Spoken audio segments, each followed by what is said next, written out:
Oi galera, tudo bem? Aqui é a professora Larissa. Na aula 8 de hoje nós vamos falar sobre função. Bom, em relação à função nós vamos ver alguns tópicos. Primeiro, definição de uma função, domínio, imagem e contradomínio de uma função, raízes de uma função, análise da representação gráfica de uma função e determinação do domínio de uma função real. Bom, nós dizemos que função nada mais é do que uma relação em que cada elemento de um conjunto está relacionada ou vai se relacionar com um único elemento do outro. Então, dados dois conjuntos, quando nós temos que cada elemento de um conjunto se relacionar com um único elemento do outro, nós vamos ter uma função. É bem importante frisar, pessoal, que, por exemplo, se eu tenho o conjunto A e o conjunto B, f de A em B, ou seja, a função de A em B, para que seja função, cada elemento do conjunto A tem que se relacionar com o único elemento do conjunto B. Então, x, eu vou ligar com f de x. Lembrando que f de x é a mesma coisa que y, beleza?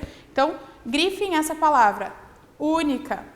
Então, o conjunto A tem que se relacionar com um único elemento de B. Por exemplo, observem os conjuntos A e B. Devemos associar cada elemento de A ao seu triplo em B. Se vocês olharem esse diagrama, cada elemento do conjunto A está relacionado com um único elemento do conjunto B. O conjunto B é o triplo do conjunto A. Então, por exemplo, eu liguei menos 2 com menos 6, menos 1 com menos 3, 0 com 0, 1 com 3, 2 com 6, tá? O conjunto A, pessoal, se vocês olharem ali, todos os elementos de A se relacionaram com um único elemento de B. Ou seja, para ser função não pode ter traição. Por que não pode ter traição? Eu não posso pegar o menos 2 do A e ligar com mais um elemento de B. Então, para ser função, é proibido aqui, está proibido traição. Outra coisa, para ser função, não pode sobrar ninguém em A. Então, não pode ter traição e ninguém pode ficar sozinho. Isso quando você tem uma função de A em B. Então, quando você vai ligar os elementos de A com os elementos de B. Não pode ter traição e não pode sobrar ninguém no conjunto A. Não tem problema, pessoal, sobrar alguém no conjunto B. O que não pode acontecer aqui? Nesse caso, estou representando através do diagrama, tá? Não pode sair uma flecha, duas flechas de dois elementos aqui, no caso. Eu não poderia ligar o menos 2 com menos 6 e o menos 2 com o outro número ali de B, tá? Então, não pode sair duas flechas do menos 2. Aqui nós temos um exemplo que não é função. Por que não é função, gente? Primeiro, para ser função não pode ter traição. Se eu tenho aqui uma função de A em B, isso significa que cada elemento do meu conjunto A vai se relacionar com um único elemento do conjunto B. Nesse caso aqui, saiu três flechas de 0 para atingir o B. Então, eu liguei 0 com 2, 0 com 3 e 0 com 5. Não é função. Para ser função, o 0 teria que ligar com um único elemento do conjunto B. Ok? Outro exemplo aqui. Dados os conjuntos A e B, associamos os elementos de A aos elementos de igual valor em B. Gente, eu liguei os elementos de A com os elementos de B. Observem ali que no conjunto A sobrou dois elementos. Como eu tenho uma função de A em B, eu não posso ter esses dois elementos sobrando em A. Deveria haver uma correspondência desses dois elementos com o conjunto B para que a gente tivesse uma função. Então, não pode sobrar ninguém aqui para ser função. Nesse caso, nós não temos uma função de A em B. Bom, o que seria domínio, contradomínio e imagem de uma função? Se você tem uma função de A em B, significa que os elementos do conjunto A vão fazer parte do domínio dessa função. Então, nesse caso, quem são os elementos aqui pertencentes ao domínio? 2, 3 e 5, tá? Então, se é f de A em B, os elementos do domínio pertencem ao conjunto A. Todos os elementos do conjunto A vão fazer parte do domínio da minha função. Agora, se vocês olharem aqui o diagrama, eu liguei A com B, certo?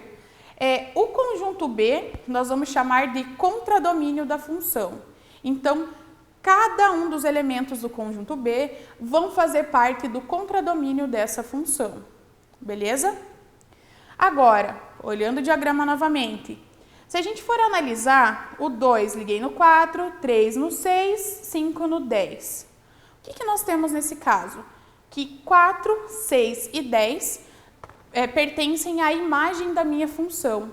Então, basicamente, a imagem são os valores em que y realmente assume. São os valores em que a minha flecha sai de A e liga no conjunto B.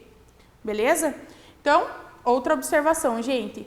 A imagem sempre está contida no contradomínio. Então, a imagem de uma função vai estar dentro do contradomínio. Ela vai ser os valores em que o valor do domínio vão atingir o contradomínio. Eu gosto de representar isso através do diagrama de flechas, porque fica mais fácil a gente visualizar os elementos. Se vocês têm um problema, um exercício, em que esses elementos estão listados e pede para vocês determinarem domínio, imagem ou contradomínio, façam o diagrama de flechas, porque fica mais fácil essa interpretação. Bom, aqui eu coloquei algumas observações para vocês, tá? O conjunto de valores que a variável pode assumir é denominado domínio da função. Se não tiver especificado qual é o domínio da função, nós vamos dizer que esse domínio são os reais. Nos próximos slides, nós vamos ver que existem restrições também para o domínio de uma função. Agora, se não tiver uma restrição especificando no problema, o domínio são os reais. Coloquei aqui para vocês que y corresponde a um determinado valor de y correspondente a um determinado x é denominado a imagem.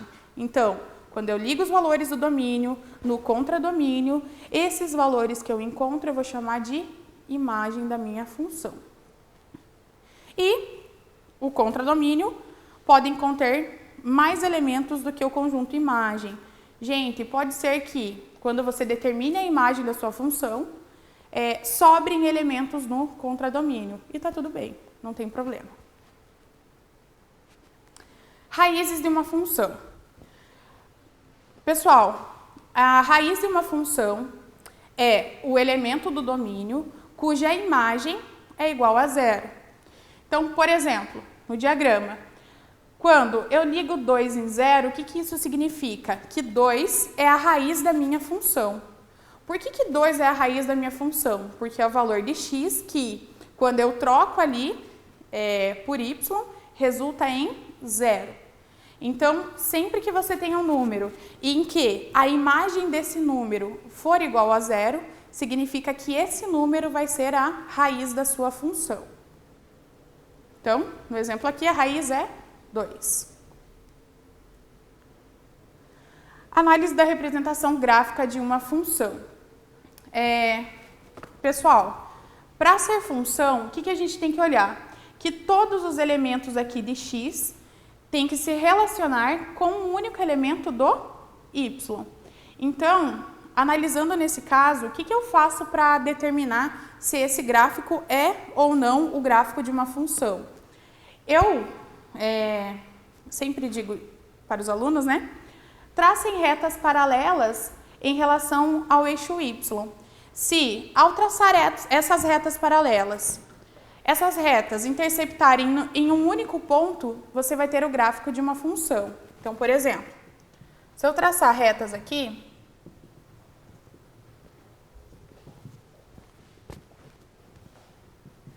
Observem que, quando eu fiz isso, na verdade eu não tracei retas, né? Fiz um pontilhado aqui. Se vocês forem analisar, quando eu faço isso, o gráfico, essas retas, elas não cortam em dois valores ao mesmo tempo. Como elas não cortam em dois valores ao mesmo tempo, a gente tem que esse gráfico representa uma função. Então, ó, cortou apenas aqui, apenas aqui. Agora, quando eu traço, corta aqui. Quando eu traço, corta aqui, aqui e aqui. Então, para ser função, cada valor de A tem que ligar com um único valor de B. Basicamente, cada elemento de X a gente vai ligar com um único elemento de Y. Beleza? Vamos para mais um exemplo.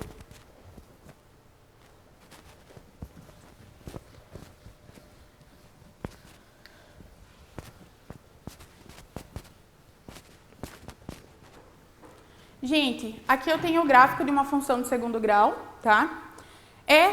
Já estou falando que é o gráfico de uma função do segundo grau, porque cada elemento do conjunto cada elemento de X está ligado com um único elemento de Y. Então, se eu traçar retas paralelas, ó, esse gráfico vai cortar aqui em um único ponto, beleza? Então, aqui é o gráfico de uma função também.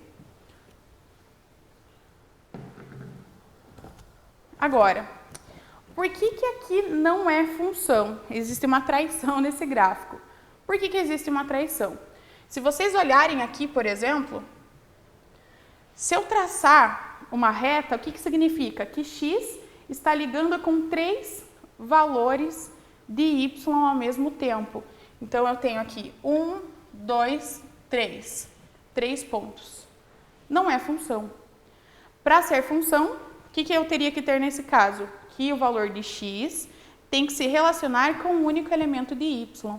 Nesse caso, o mesmo X está ligando em 3 valores aqui do eixo Y. Então, não é função, porque tem mais de uma correspondência aqui.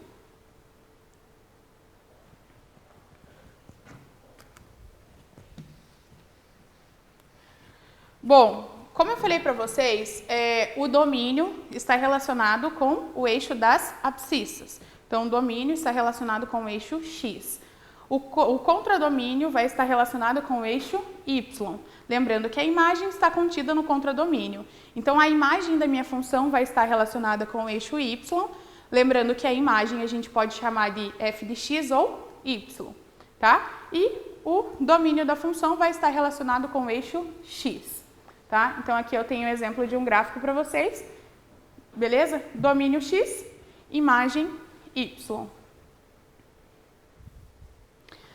Bom, determinação do domínio real de uma função. Gente, quando nós vamos determinar o domínio de uma função, nós temos que prestar atenção aqui quando essa função representa uma fração. Qual seria a restrição do domínio nesse caso? O denominador de uma fração, ele tem que ser diferente de zero. Então, nós temos que, quando nós temos uma função em que essa função é uma fração, o domínio vão ser todos os x pertencentes aos reais, tal que x tem que ser diferente de zero. Então, aqui nós temos uma restrição no denominador, tá? Ou a gente pode denotar como domínio de f igual aos reais com um asterisco. Esse asterisco indica que nós estamos tirando o zero aqui, com exceção do zero. Bom, determinação do domínio de uma função real quando nós temos raízes quadradas. Gente, qual que é a condição de existência de uma raiz? Se a gente tem uma raiz quadrada, nós temos que o domínio da função vão ser todos os x pertencentes aos reais, tal que x tem que ser maior ou igual a zero. Por quê, galera? Não existe raiz quadrada de número negativo, pelo menos no conjunto dos reais, tá? Então, no conjunto dos reais não existe raiz quadrada de número negativo. Por isso que tem essa restrição quando você tem uma função em que essa função possua uma raiz quadrada. Então, domínio todos os reais, tal que x tem que ser maior ou igual a zero. Bom, como atividade de casa, pessoal, eu gostaria que vocês fizessem o exercício 1 da página 223. Desenvolvendo habilidades, exercício 1, 3, 4, da página 224. Exercícios complementares, exercício 2, né, da página 226. Muito obrigada pela atenção, pessoal. Até a próxima aula.